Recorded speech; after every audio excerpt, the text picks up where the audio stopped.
Welcome back to Bitcoin Speaks. I'm Random Fudmeister. I'm here again with Bitcoin. I want to ask you about a report from the White House Office of Science and Technology Policy. Ooh, they must be smart folk. They got PhDs? I don't know.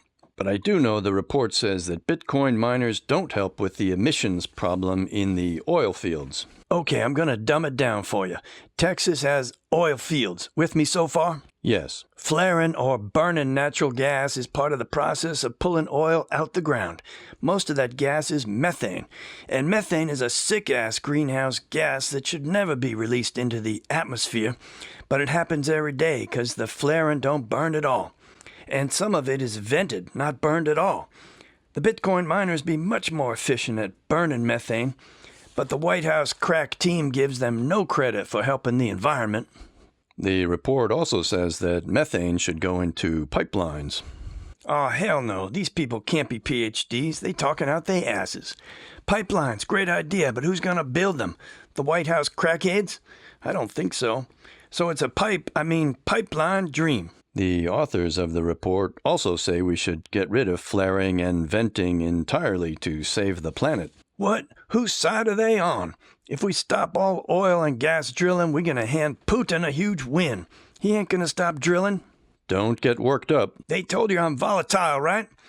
Do we want to go begging for Russian oil? Should we follow Europe off that cliff? Hell no. These fools be talking foolishness.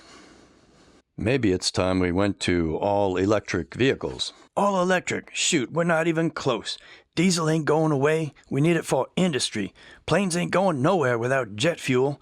Where are we going to get energy from? I know if the brainiacs up in the White House take their thumbs out their asses, all that methane could fuel whole industries. That doesn't make sense. I know, just brainstorming up in here. The experts also write that because the miners use stranded energy, the grid operators don't get the price signals they need to determine where to build pipelines or power lines. These crackheads need to leave their beltway cocoon once in a while. Look, the energy is produced in West Texas and the folks live in East Texas.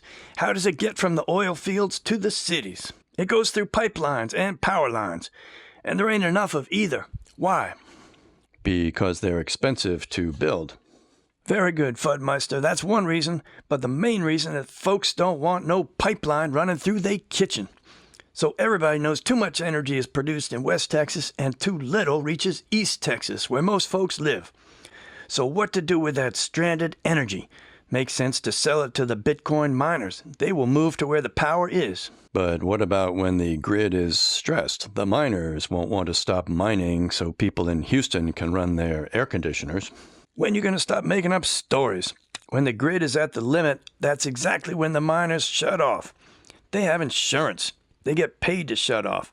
Now, who's paying you to make up stories?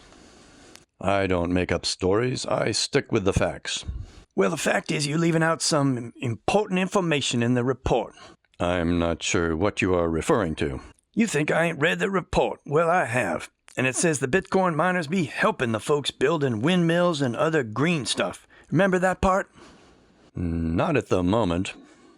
I know, your melon can only hold so many so-called facts at one time. The report says Bitcoin mining be providing money to help the developers build more renewable energy capacity. Is it coming back to you now? That does sound familiar. I'm about to get familiar with you, Fudmeister. Hold my beer. And that's all the time we have today. See you next time on Bitcoin Speaks. I'm changing the name to Bitcoin Runs a Pipeline Up Fudmeister's... Cut.